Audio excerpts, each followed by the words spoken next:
সামনে থেকে উঠে দৌড়াচ্ছেন, এদিক থেকে দৌড়াচ্ছেন, তা উনি আসুক, সব কথা বলুক, আমি চলে যাই।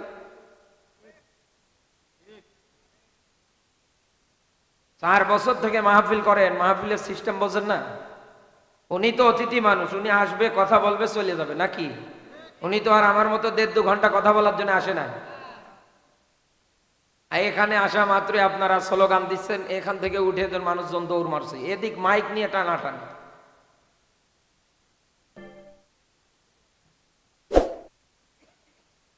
কই আপনাদের অতিথি কই? নিয়ে আসেন। উনি কথা বলার পরে আমি ওয়াজ শুরু করব, নিয়ে আসেন। না আবার শুরু করব, আবার বন্ধ করে দেবেন, তখন তো ঝামেলা হবে। হ্যাঁ, এই দুনিয়ার ময়দানে আপনাকে অবশ্যই মাজলুম মানুষগুলোর অধিকার আদায়ের জন্য এগিয়ে আসা লাগবে। আপনার চেষ্টা থাকবে এটা, আপনার কার্যক্রম থাকবে এটা। দুনিয়ায় তো মাজলুম মানুষের অধিকার আদায় করা একা একা সম্ভব না। এই জন্য আল্লাহ জায়গায় শব্দ দিয়েছে সফা, দলবদ্ধভাবে, কাতারবদ্ধভাবে, সারিবদ্ধভাবে। কিন্তু আমাদের মাঝে হিংসা জবান দিয়ে আমরা সবাই ঘোষণা দেই, ওয়াকালা ইন্নানি মিনাল মুসলিমিন, আমরা তো মুসলমান। এই দুনিয়ায় ওই লোকটার কথার চাইতে আর কার কথা উত্তম হতে পারে, যেই দুনিয়ার ময়দানে নিজের জবানের মাধ্যমে আল্লাহর দিকে, রাসূলের দিকে মানুষদেরকে আহ্বান করে এবং জবান দিয়ে ঘোষণা দেয়, আমি তো একজন মুসলমান। মুসলিম শব্দের শাব্দিক অর্থ আত্মসমর্পণকারী, সারেন্ডারকারী। ও সিরাজগঞ্জের মুসলমানেরা, এই দুনিয়ায় কোন মানুষ যদি নিজেকে মুসলমান পরিচয় দিতে চায়, অবশ্যই আল্লাহর কোরআন এবং নবীজির হাদিসের উপরে তাকে আত্মসমর্পণ, সারেন্ডার দুনিয়ায় করা লাগবে। আল্লাহ যা বলেছেন, রাসূল যা বলেছেন, এগুলো বাস্তবায়নের জন্য আপনাকে চিন্তা করা লাগবে। আর এটা একা একা সম্ভব না। এই জন্য আমার আল্লাহ এই জায়গায় নিজে শব্দ বসিয়েছে সফা। আল্লাহু আকবার। একটা সাধারণ বিষয় বলছি এক্সাম্পল দিয়ে বোঝানোর জন্য।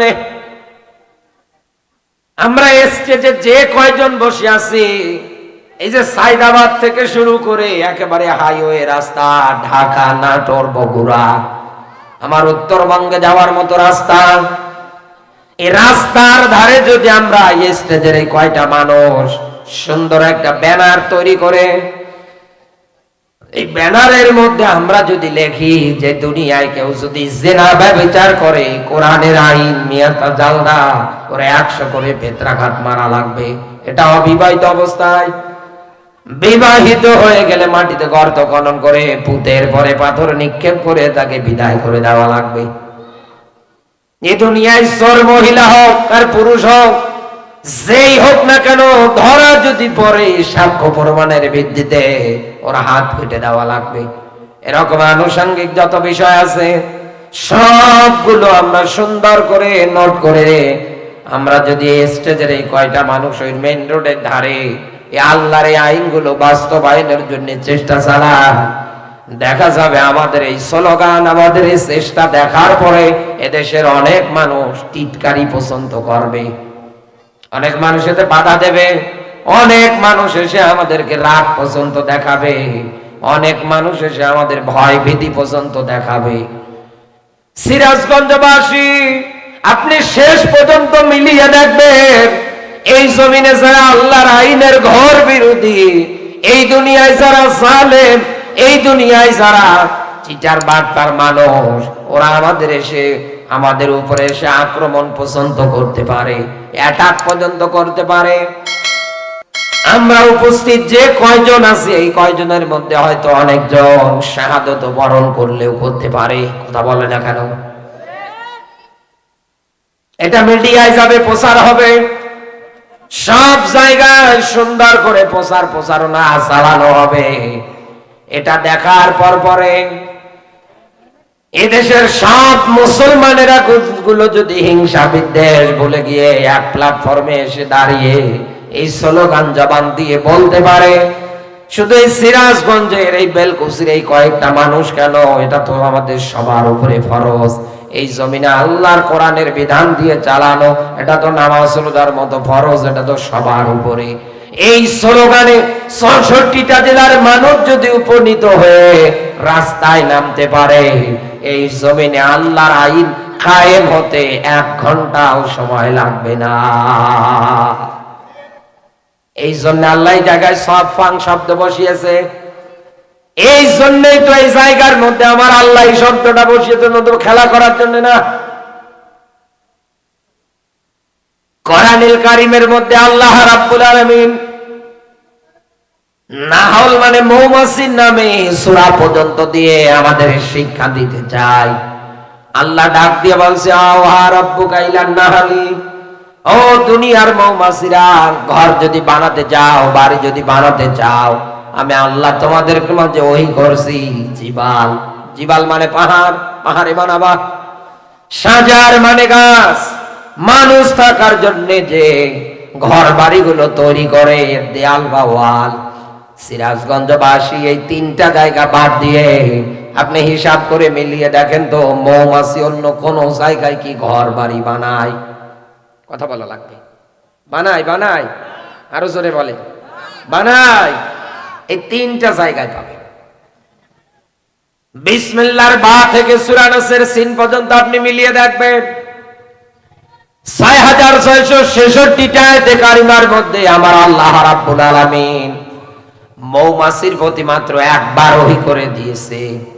এই একবার ওহী করার কারণে মৌমাছিরা আল্লাহর এই হুকুম সুন্দরভাবে আদায় করে যাচ্ছে, মেনে যাচ্ছে।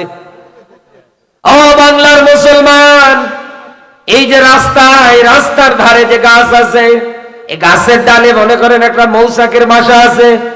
৬-৭ বছরের একটা বাচ্চা ওই রাস্তা দিয়ে যাওয়ার সময় তাকিয়ে দেখছে মৌমাছি সুন্দর একটা চাপ বুনেছে এই জায়গায়।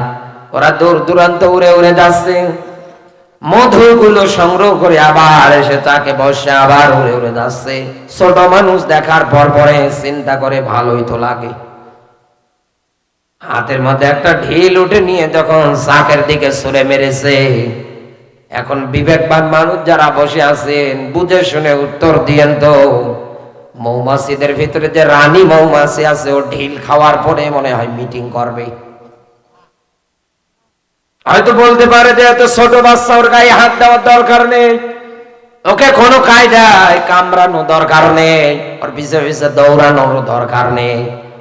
এখানে আমরা যারা বিবেকবান মানুষ বসে আছি সবাই ব্যাপারে একমত, মৌচাকের মধ্যে যেই হাত দিক না কেন, সে বুঝুক আর না বুঝুক, ওরা দল বেঁধে উড়ে এসে ওর বাবার নাম পর্যন্ত বলিয়ে দেবে।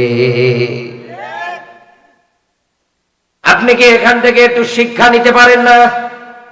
নবীজি বললেন, মুসলিম জাতি একটা দেহের মতো, একটা বডির মতো। এক জায়গায় যদি চিমটি কাটা হয়, মাথা থেকে শুরু করে পায়ের আঙ্গুল পর্যন্ত যেমন ব্যথা অনুভব হয়, আমার একজন মুসলমান ভাইয়ের গায়ে কেউ যদি বিনা কারণে হাত দেয়, আর আমরা যদি ওই মৌচাক থেকে শিক্ষা নিয়ে এই দুনিয়ায় হিংসে বিদ্বেষ ভুলে গিয়ে যদি এক কাতারে থাকতে পারতাম, এই দুনিয়ায় কোনো জালেম কোনো দিন কারো নামে মিথ্যা মামলা দেওয়ার পর্যন্ত সাহস পেত না। অন্যায় ভাবে কারো বুকে বুলেট, অন্যায় ভাবে কাউকে এই জমিনে হত্যা পর্যন্ত করতে পারত না। কিন্তু আমাদের অন্তত হিংসা দিয়ে আমরা ভরিয়ে ফেলেছি। আরে ভাই, 3টা সাধারণ মানুষ এক জায়গায় আলুর ভর্তা দিয়ে ভাত খাওয়ার পরে ঘুমাতে দেবে, ওরা সঙ্গে সঙ্গে ঘুমিয়ে যাবে। আর 3টা হুজুরকে একটা বেডের মধ্যে ঘুমাতে দেবে, একজন বলবে হাত এখানে, আর একজন বলবে এখানে, আর একজন বলবে না এইভাবে। শেষে এই নিয়ে ফতোয়া, এই নিয়ে দলাদলি, এই নিয়ে মারামারি, শেষে বিছানা পর্যন্ত ভাগাভাগি। এক কথা বললেন না কেন? এইটা চলে না এদেশে?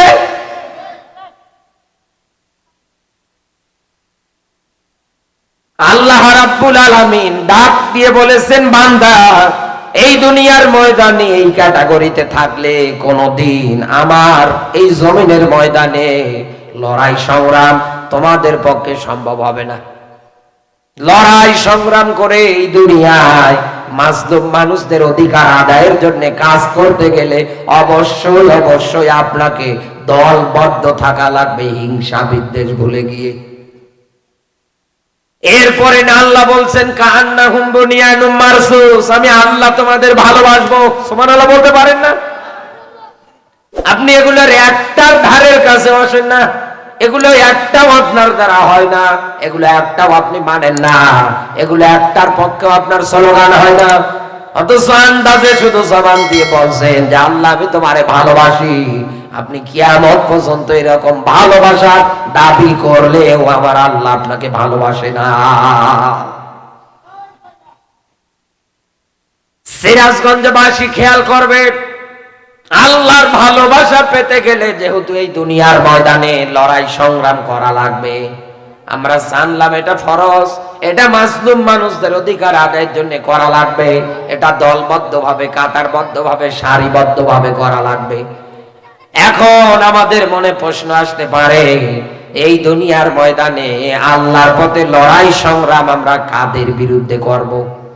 এটা কারো না কারো বিরুদ্ধে তো করা লাগবে, কারো না কারো বিরুদ্ধে তো কলম ধরা লাগবে, কারো না কারো বিরুদ্ধে তো আমাদেরকে গর্জে ওঠা লাগবে। কথা বলে না কেন? আল্লাহ রাব্বুল আলামিন স্পষ্ট ব্যাখ্যা দিয়েছে, ইয়া আইয়ুহান নাবিয়্যু, হে নবী আপনাকে বলছি। নবীজিকে ডাক দিয়েছে কে? আরো জোরে বলে, জোর হলো না, সবাই মিলে বলে, বুঝে শুনে উত্তর দেন তো। নবীর উপরে আল্লাহর ডাক মেনে নেওয়া যেমন ফরজ, কিয়ামতের আগ পর্যন্ত এই দুনিয়ার ময়দানে যারা নবীর উম্মত বলে পরিচয় দেবে তাদেরকেও কিন্তু এই ডাক মানা ফরজ। এটা কিন্তু নফল না, সুন্নাত না। বিশ্ব নবীকে আল্লাহ ডাক দিয়ে বলছে, হ্যাঁ নবী আপনাকে বলছি, এই দুনিয়ায় লড়াই সংগ্রাম যদি করতে যান, আমি আল্লাহ বলছি জাহিদিল কুফার, বলেন না আল্লাহু আকবার। দুনিয়ায় যারা কাফের এদের বিরুদ্ধে আপনি কলম ধরেন, অস্ত্র ধরেন, এই জমিনের ময়দানে এদের বিরুদ্ধে আপনি লড়াই করেন। কথাকার আরো জোরে বলেন। নবীজি তার 63 বছর জিন্দেগিতে কোন কাফের কোন বেঈমানের সঙ্গে আপোষ করেন নাই। মার জুলুম নির্যাতন সহ্য করেছে, সাহাবীদের আত্মত্যাগ, এত হামলা এত মামলা, শিয়াবে